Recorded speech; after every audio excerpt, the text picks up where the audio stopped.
Hey guys, it's Tim, and this is Pro Wrestling Unlimited as we are here on the 7th of May 2019 to talk about tonight's Smackdown Live.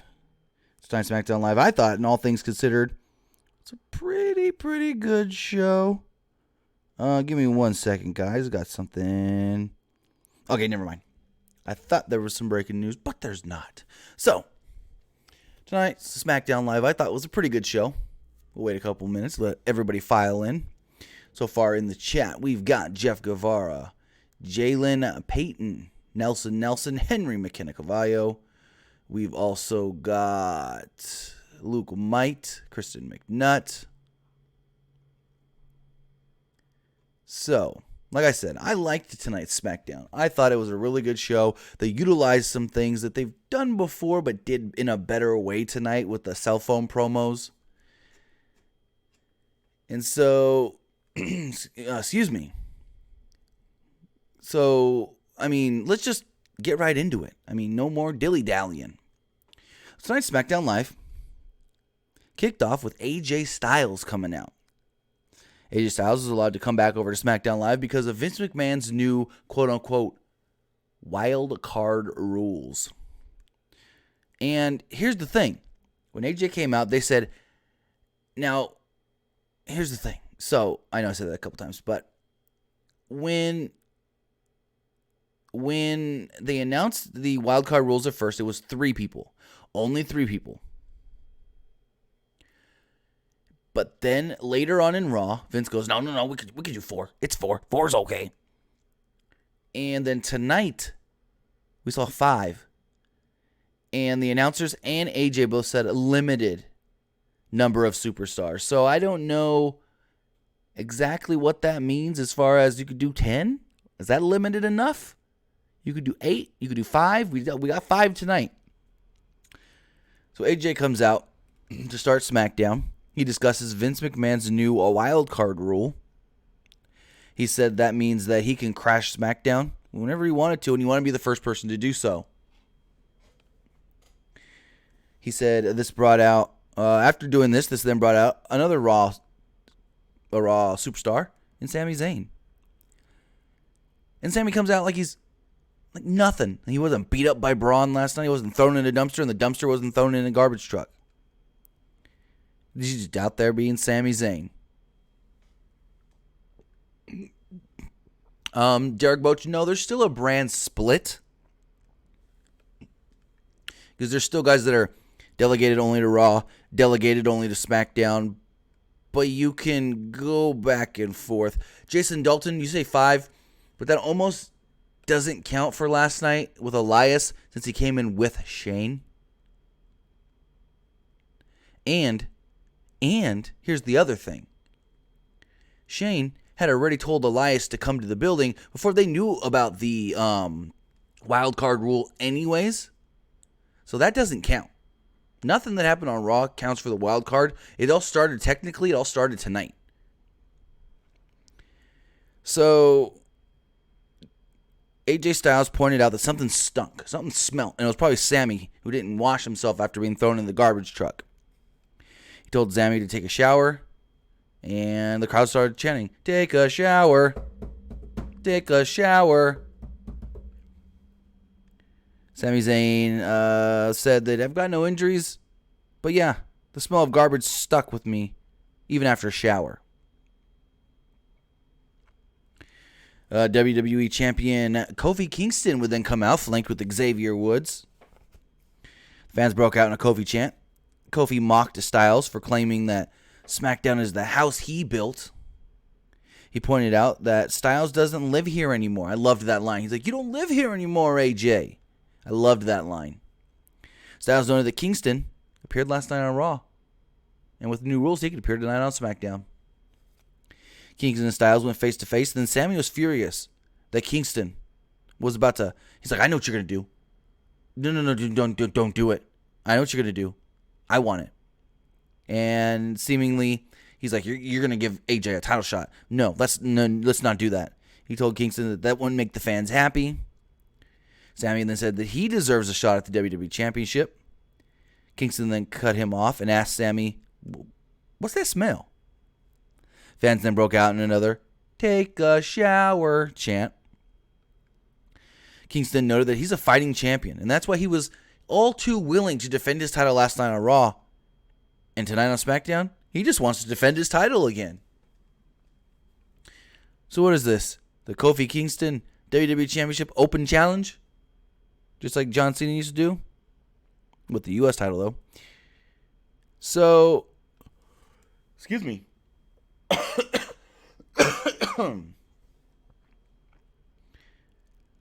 So, we then get a commercial break. Before the commercial break, we get a not Kofi Kingston, Kevin Owens cell phone video. Noted that today's his birthday, and instead of sticking around, he's taking the day off. He's not there tonight. So he says. After commercial break, we come back, and we learn, before the commercial break, after the Kevin Owens video, we learn that Shane McMahon has officially sanctioned a 3-way WWE Championship match for later in the night. Ali then comes out. Ali discussed the Money in the Bank, and I loved this video. Ali's done these videos on social media before where they're really, really well produced. I think a couple have aired on 205 as well. And this led to him talking about, he's like, that light up there, that's the light at the end of the tunnel. You got to climb to the light. And at Money in the Bank, I'm going to climb the ladder, grab that briefcase, because that briefcase is the light of opportunity. He said something along those lines. I loved it. So this led to Ali versus Andrade.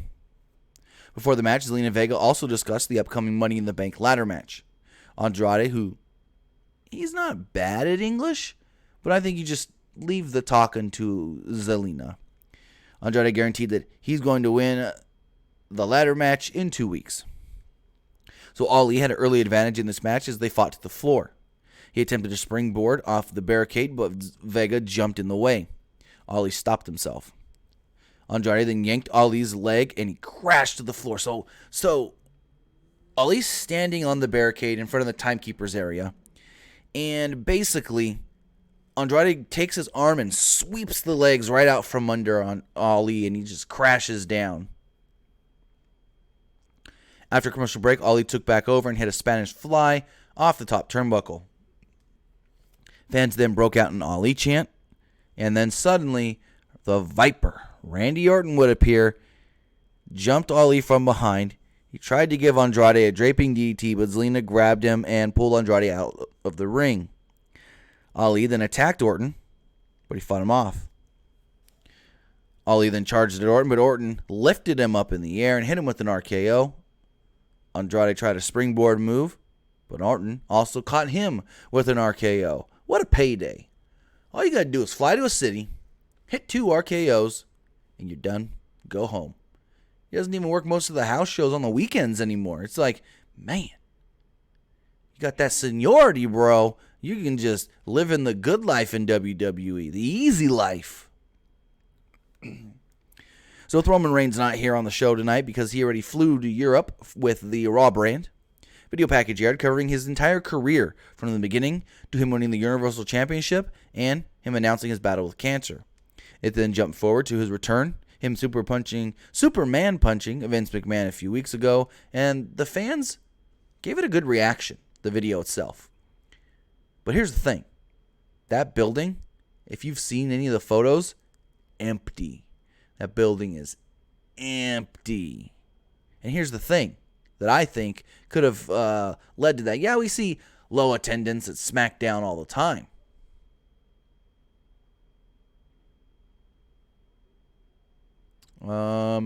Kristen McNutt said after the Ali Andrade match on SmackDown Live during a commercial, Buddy Murphy showed up. I haven't heard that, so I don't know. So here's the thing. In the last 2 weeks, SmackDown's been in that mid-U.S. area. What do they call it? The Midwest. And they've stayed very consolidated within the areas they've been to. And I think that contributed to the low attendance tonight because you had a lot of the people who could have gone to the show tonight maybe went last week or maybe went over the weekend to a house show or something because everything was in the vicinity of itself, and I think they need to spread it out a little bit, just a little bit. So Shane McMahon then comes down, makes his way to the ring, and says that he was going to announce the new excuse me, can't quit coughing. New SmackDown Live Tag Team Champions, but first, he talked about The Miz attacking him last night with a steel chair. He then pointed out that Miz didn't get the job done, though. McMahon promised to win the steel cage match at Money in the Bank. McMahon would then turn his attention to the SmackDown Live Tag titles.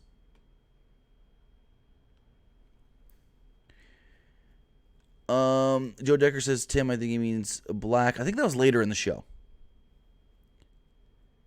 And Kristen said during a commercial. So, yeah, I don't know. Kristen McNutt, they're not engaged anymore. So, going forward, he said that, Jeff Hardy was hurt. Jeff Hardy and Matt Hardy needed to vacate the titles, and we need to crown new tag team champions.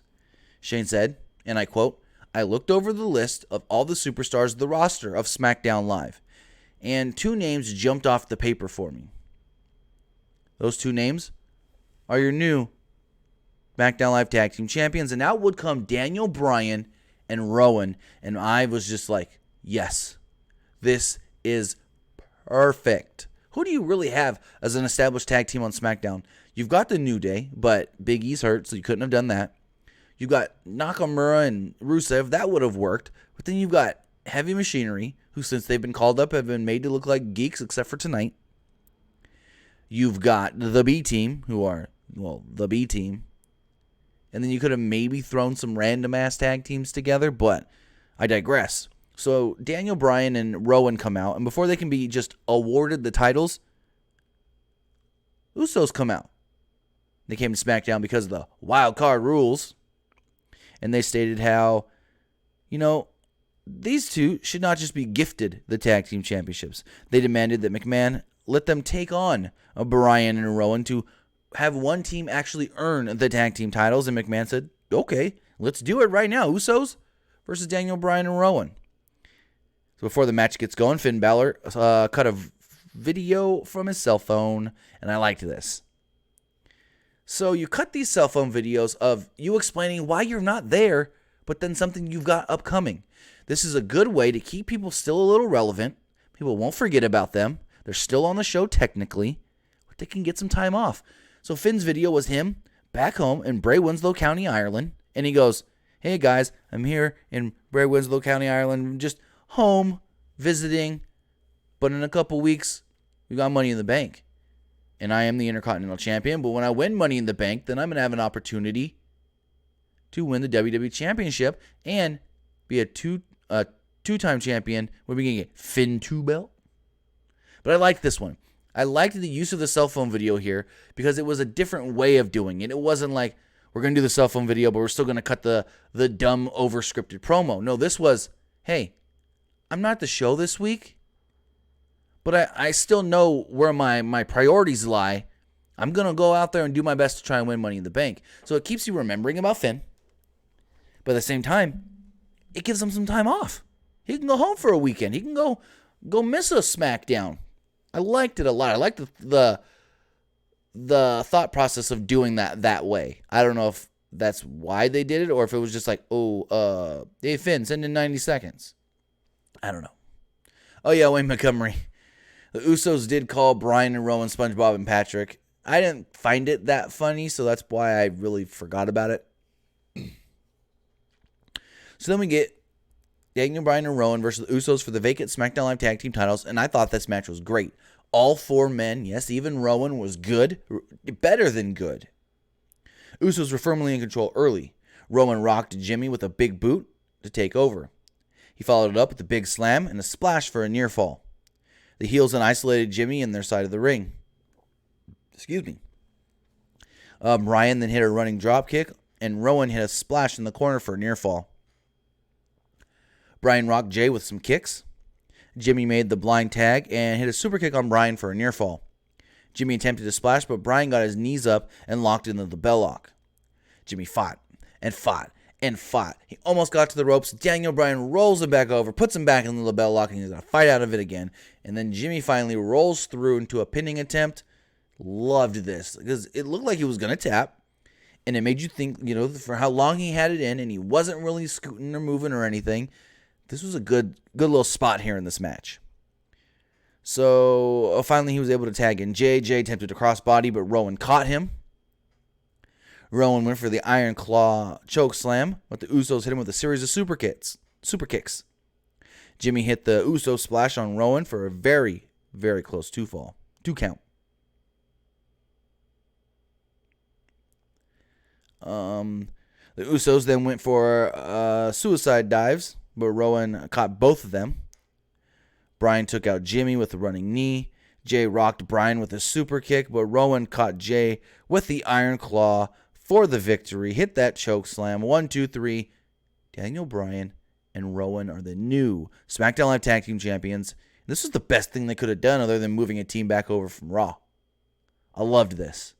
These two are now the champions. And please, Daniel said, he's like, we're the Planet's Tag Team Champions. Please give us those special looking belts. Please. Rachel Buck says, is Eric better than Luke? No, I think Luke Harper's better. So then we got Firefly Funhouse. It's the same episode that aired last night on Raw. So the announcers go, Shane McMahon's got an announcement regarding the Money in the Bank ladder matches. After this, let me go to a commercial. And we come back, and Shane's talking about Money in the Bank, and he talks about how if you win, you're basically almost guaranteed a title when you win, because you're going to cash in, and you're going to cash in successfully most of the time. And he's talking, he's like, and in regards to these ladder matches, and then the Miz attacks him. Miz jumps in from behind. Miz chases him around the ring. Miz chases him up the ramp, and then out come the B team to jump the Miz. And I think it was Corey. No. One of them, I can't remember exactly who it was, did say, it's the B team. They helped out Shane McMahon last week against Roman Reigns. And then another one goes, yeah, but remember, they used to be part of the Miztourage. Doesn't seem like they care anymore. Miztourage, bye-bye. So they take out the Miz. McMahon then attacks him with a chair. And there you go. Then you go backstage, and the new SmackDown Live Tag Team Champions are walking in the back with their belts. Bryan talking about that they're going to be the Planet's Tag Champs. And they run into Heavy Machinery. Otis kind of stares them down for a second and looks at him. He says something. I can't remember exactly what Otis said. But basically, they didn't look like geeks or dweebs. They looked like they were serious about wanting to challenge, and maybe that's the next tag team title match on SmackDown. So next up, we got Mandy Rose and Sonya Deville taking on Ember Moon and Carmella. This was supposed to be a 6-woman tag. It was supposed to be Mandy and Sonya with Charlotte taking on Ember, Carmella with Bayley. I don't know where the change came from, though. Especially since they had, announced these on Saturday. So Carmella was briefly in control, but Rose distracted her. Deville took over and took control of the match. Moon got a hot tag and regained control. She hit a crossbody from the second rope for a near fall. Moon then attempted to hit a dive on Rose, but Deville moved her out of the way and took the impact instead. Mandy Rose then took over and hit the bed of roses for the victory. So after the match, Paige would come out. Paige would state that, Mandy, Sonya, you can celebrate, but I just want you to know, I've upgraded. I've upgraded from you two. And my new girls, they're gonna take you guys on next week, and they're gonna show that they're gonna run this tag team division. So next week we got Kairi Sane and Asuka taking on Mandy Rose and Sonya Deville. So we go to the back, and Kayla Braxton, she goes, I wish I had my camera on right now to do this, but she goes, my guest? Well, first she says something weird about Asuka, Mandy, and all that. Super overscripted. Then she goes, and my guest, 10 times. And as she says 10 times, she whips her head one way and then whips it back the other way. She's like, 10-time tag team champion, Matt Hardy.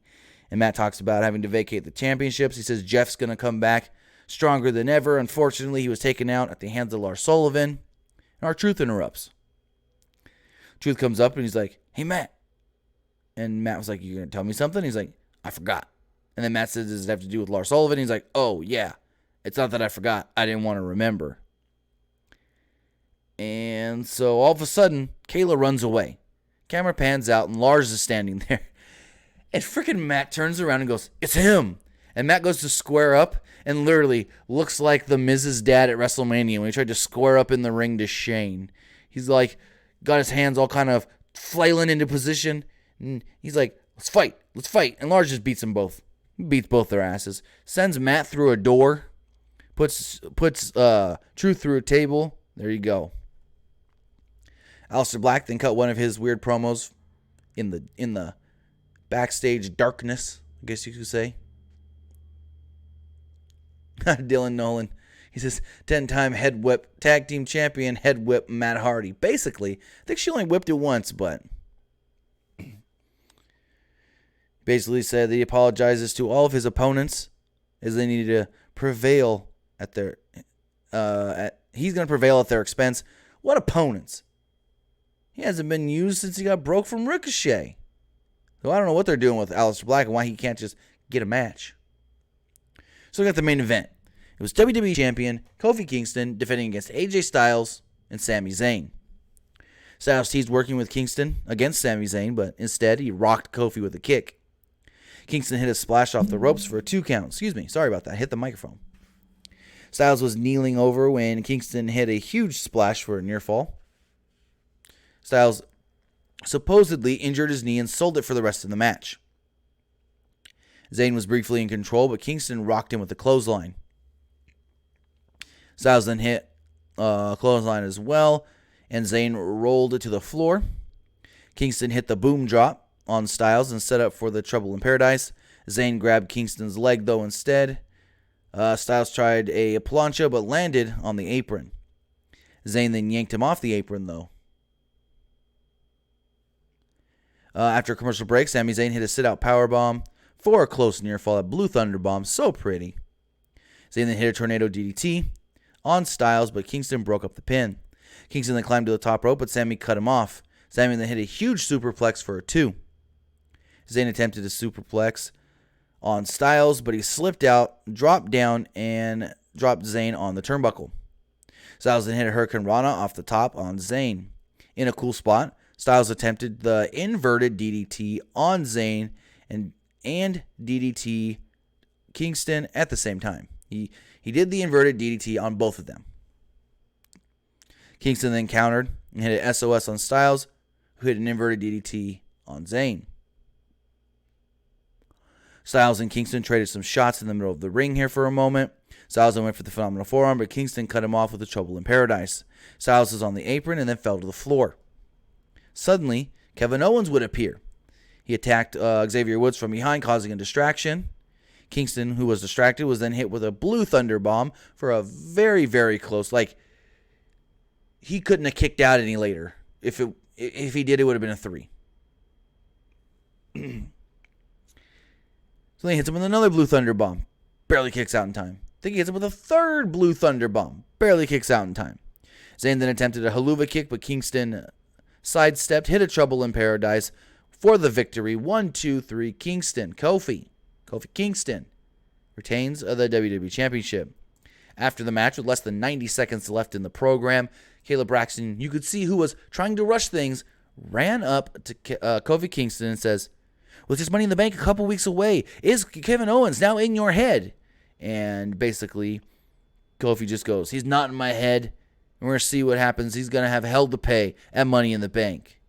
And that's how SmackDown went off the air, folks. That was SmackDown Live. Overall, I thought it was a really good show. Hopefully the ratings do reflect. The ratings from this week's Monday Night Raw were up a little bit. There was a big drop, though, between the first hour and the third hour. There was an over almost 500,000 viewer drop. It went from 2,460,000 something to 2,022,000. Something around those lines. Wasn't good. The drop was not good. Overall, the rating was up, but it was still down from 2 weeks ago. The rating was a 2.2 million, I believe. Last week was 2.1. The week before that, though, was a 2.3. So we'll see how it goes. But now I want to hear from you guys what you thought of SmackDown.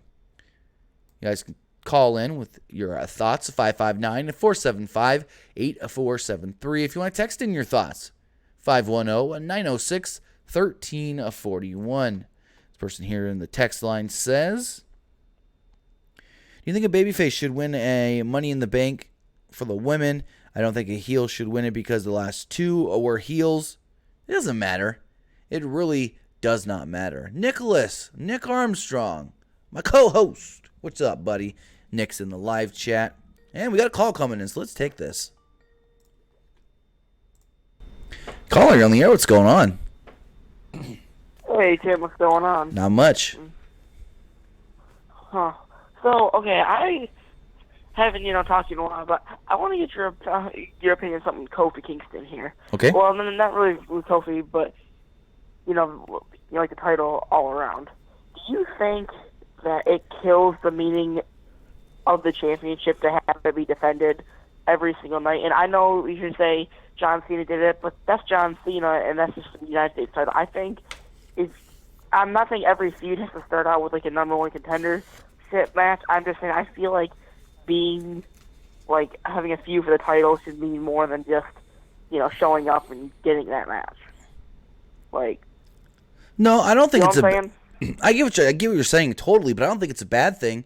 You do have your feud still. You still have him feuding with Kevin Owens, as we saw tonight with Kevin Owens attacking Xavier Woods, trying to cause the distraction, trying to screw Kofi Kingston out of the championship with said distraction. So you could still do your storylines, but at the same time, you could still do Kofi as a champion who wants to always defend his title. Kofi as a champion who wants to be a defending champion, a fighting champion. You can do all these little here and there title matches as well, these defenses, and it's not going to kill the title one bit. I think, like I said, you still got the Kevin Owens thing. It played in tonight, and you go from there.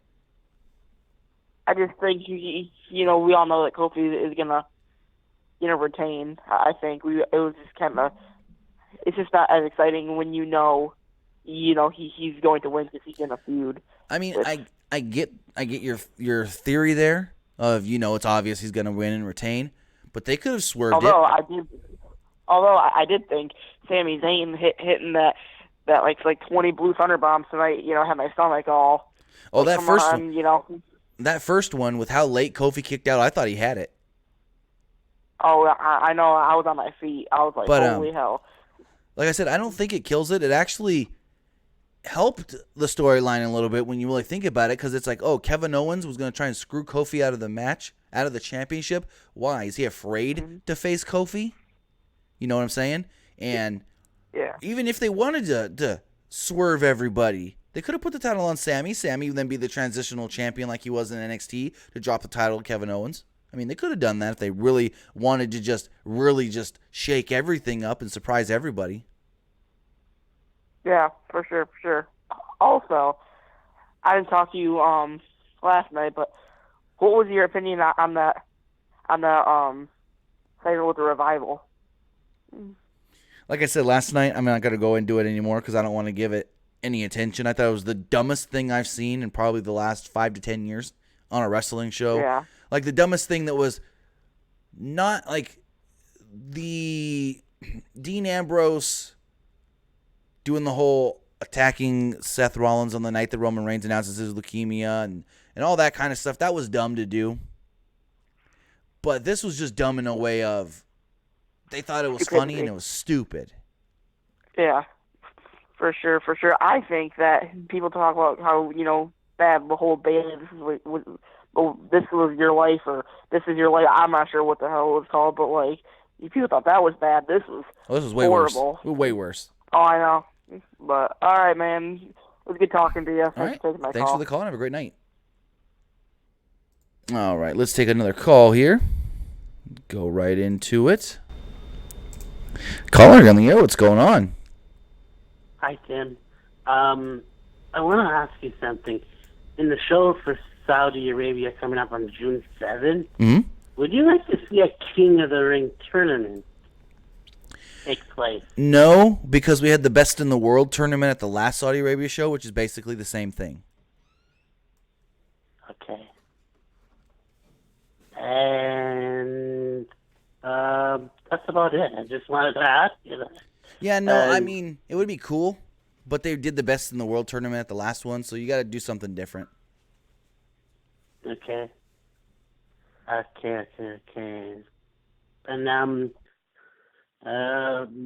do you see probably Becky retaining the Raw Women's Championship? I think possibly retaining the Raw Women's Championship, and I think maybe dropping the Smackdown. Mm-hmm. Okay. I just wanted to know about that, you know? Right. And that's about it. That's all the question I have. That's about it. Okay, thanks for my call. All right, thanks for the call. Have a great night. All right, let's take another call here.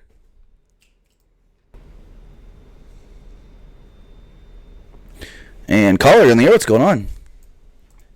Hey, Tim, how you doing? This is JD. Pretty good. What's up? Not much, man. Hey, I thought tonight was an awesome show. You know, I was kind of worried a little bit about it with the shake-up and everything, and, you know, it's kind of interesting how they're going to kind of pan this out over the next, you know, couple of weeks, and I'm hoping they're going to build something big for Money in the Bank. Now, you say the next couple of weeks. I don't know if I have that much faith in them to keep this going well for more than a couple of weeks. We know how they get. Yeah, that's why I said it. Right.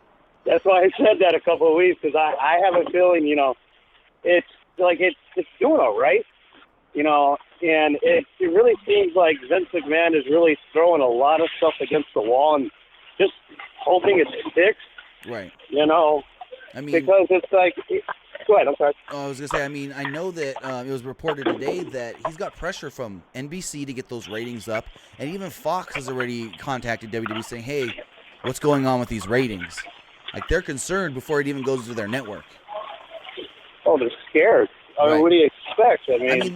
I think being on, sorry to cut you off, but being on the Fox network itself is going to help, but they want it to, you know, be higher than it is, plus the help of being on broadcast. Here, I got something for you. Okay. You know, with the ratings and everything that's going on right now, if they keep losing ratings by the time, you know, October comes around or whenever they make the switch over to Fox, who's to say that they don't put them on FSN1 or FS2? They own both of those companies, right. And why would you put WWE on Fox when they're losing, you know, so many, you know, fans over the course of an hour or two or, you know, or three? Now with that, the thing with that is they're not going to put them on FS2 because yes, they own FS2, but not all cable networks actually carry FS2, and correct. Some cable networks that do, they have two different tiers of their sports package, and most have FS2 in their second tier of sports package. So even if you got one of those companies that does provide FS2, you still may not have it if you have FS1.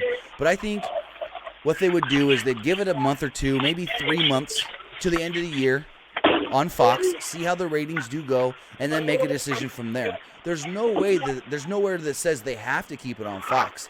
Yes, they have to keep it on a Fox network for 5 years, but there's got to be some sort of an out if the ratings are that low. But I don't expect the ratings to get so low that Fox just doesn't want to pay them for it anymore at all. Yeah, I understand exactly what you're saying. I just, you know, if they don't get their act together, could that be a possibility that they're on Fox Sports 1? And then say like they throw NXT, say if they decide to bring NXT up, what if they throw them on FS2? Well, as of right now, last I heard, Triple H said that they like having NXT on the network because it gives the network something that you can't get anywhere else. But but you got to also remember, they will have a second show. There's already a show set for FS1 on Tuesday nights. It's going to recap everything that's happened in the WWE as far as Smackdown Raw, NXT, pay-per-views, and so forth. So they got a show on FS1 already. You know why they're doing that on Tuesday, right? You Tuesday Night Dynamite? Yeah. I mean, here's the thing with you know that. How Vince is. No, I get that. But here's the other thing, though. We know that AEW is in talks with Turner Broadcasting. If Turner wants to put AEW on Tuesday or on TNT, they can't do Tuesdays anyways because Tuesdays is reserved for the NBA on TNT. They just signed a new deal to have all season throughout the NBA. They will always have a game on Tuesday nights on TNT. Right, and that was one of the things that I was considering why they were leaning towards CBS. Right, and I mean, there's nothing that's saying they have to be on Tuesday nights. Yeah, they trademarked Tuesday Night Dynamite, but they can move it to Wednesday. They could do Thursday. Okay, all right. I didn't really think about that. I kind of just thought about the name and kind of just went with it, automatically assuming that they were going to be on Tuesday night. Right, I mean, you got 5 months to figure it all out. True. Well, hey, I got one thing to say directly to you, Tim. Okay. Have you ever thought about trying some Ricola for that cough? Oh, I've tried everything, brother. Oh, yeah, because I had that same cough for a little while after I got a little sick last year, and that cough hung around for about a month or two. And then I started using Ricola, and it basically went away within a week. Yeah, no, I've had this cough lingering for a couple of years. It comes and goes. Nothing really helps it that much. All right, let me throw one last thing out here. Well, do you think the reason why Vince McMahon is buying up all these guys up, one, obviously, so they can hold on to them, why wouldn't they just let them go, let them do their own thing, and still promote, wrestling, on a different scale or a different level? Because I heard that they threw some money at Rhino just to sit at home. Yeah, Rhino did an interview. Rhino did an interview that was posted out today to where he was offered double what he's making now and was told that, yeah, we'll use you sometimes, but we're not going to use you that much. Rhino said it. They're signing people so the competition can't have them. Rhino literally said that in his interview. I listened to it for a little while before Smackdown came on tonight. Yeah, it was a very interesting interview, actually, from Rhino. I thought that was crazy, that they're literally just going to offer this man, he said almost a little more than double what his original contract was, just to sit at home? Yeah. Why not use that money towards, say, picking up some better writers? Or, hey, how about some pyro, man? Stuff to get people excited again. Pyro's not needed. It's really not needed. If I've talked to a pyrotechnic before, and they said that the pyro doing it every week is actually a money loss. They can spend anywhere from $12,000 to $15,000 just to have pyro at Raw or SmackDown every week. Hey, you know what? That'd be better money spent than having Rhino sit at home or some of these other wrestlers. I just think that money could be used towards something else. A little more productive. Very true. But hey, Tim, I was really hoping to see the Good Brother step out with AJ. When he kind of came out to start off the show, and I really think they're missing something out with those guys. I really think they should get them back together. I know you kind of touched on it last night after I got off the air. Well, I mean, come on. Throw something else at me. I want to hear something else that you got to say. Tim, you're awesome. You have a great night. JD out, baby. All right, have a great night. Thanks for the call. So, as he stated, they got to do something with those Good Brothers. They got to do something with Carl Anderson and Luke Gallows. You got to do something to entice them to want to stay, because they said that they're going to leave when their contracts do expire in the fall. And maybe it's the fact that WWE's just like, you know what? We're just going to let them go. They're not really doing much with them. They moved them to Raw. We saw them on Raw briefly last night. They were kind of like pawns in the Usos revival thing, but it really didn't lead anywhere. But let's take one final call. Caller, you're on the air. What's going on? Hey, what's going on? How's it going? It's going good. I just just had a few questions here. Go for it. Now, I had about the whole wild card rule. Now, I mean, you probably talked about it with other people, but I just wanted to say real quick. Me personally, I think this whole wild card thing is just kind of a lame or like lazy excuse just to get the ratings up. Exactly. I mean, because honestly, like they can. It's just like they can do a way better job at like booking and like the creative team. Like you hear what I'm saying? Like they could do a way better job. Here's the thing with that. The booking and creative team, they're trying their best, but it's hard when they're trying their best and they're putting out their best ideas, and then it gets approved, and then the day of or the day before a Raw or the day before a SmackDown, Vince goes, you know what? I've changed my mind. I don't like it anymore. Start over. So they think they're putting out their best ideas, and it all gets approved and gets written and everything's set for the show. And then morning of, Vince goes, let's change it up. So you really can't blame the creative team that much because they're trying, from what I've heard. Yeah. It's all Vince that's just on a whim. Never mind, let's redo it. And then he'll just write it himself sometimes. So on that point, do you think that, like I've talked about this before, do you think that Vince should just like put his full focus on the XFL and let Triple H take over, or like how do you think it should they should go about it? Yes and no. Vince doesn't need to be 100% in on the XFL. He's got Oliver Luck over there running that company. He doesn't need to be as hands-on as he was before because, as we saw before, the season didn't even last barely a full season before it got canceled. And yes, they have TV. They signed a TV deal with ESPN and Fox Sports, but they're not getting paid for that. It's basically, we're going to put you on network television. We're going to put you on 2 top-tier sports networks to get you exposure. We got a 3-year deal. There we go. But as far as would him leaving, taking more time away from WWE to XFL and having Triple H more in charge, will that change anything? We don't know. We know that Triple H is good at running NXT, a show that tapes once a month, that is a 1-hour show, and you have to book everything at once because you can't really change too much because you're taping it all at once. We know he's good at that. Right. But we don't know exactly how well Triple H is going to be when he's booking the week-to-week show, when he's booking Raw, when he's booking SmackDown, when he's booking the pay-per-views. That's the thing. I think he could pull it off pretty good. I mean, obviously he would need some help because it's a week-to-week thing. But, right. But him being like one of the main people, like that's like in charge. I think he could pull it off. But I just had one more question. Daniel Bryan and Rowan, I'm liking that they're the tag team champions because for the simple fact that I don't know if you've seen that post interview, I think they'll be really good as tag teams because they're trying to start a revolution, Daniel Bryan, he made a really great point. He said, he was like, the Usos and them, they were just content on just being a great team, one of the top tag teams ever, but he's like, no, we're not like that. We want more, we want a main event WrestleMania. So I'm loving it that they're tag team champions. I think it was honestly the best option they had.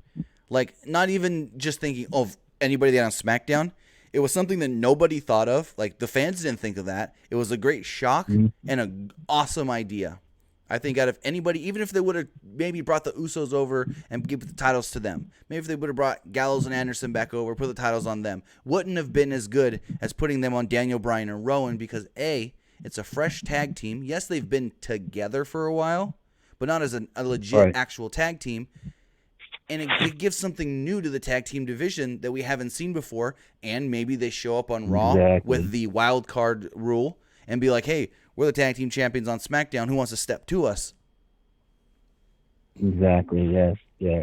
Who knows? They might even challenge Hawkins and Ryder. Maybe. See a match there. But yeah, man, thanks. All right, thanks for the call and have a great night.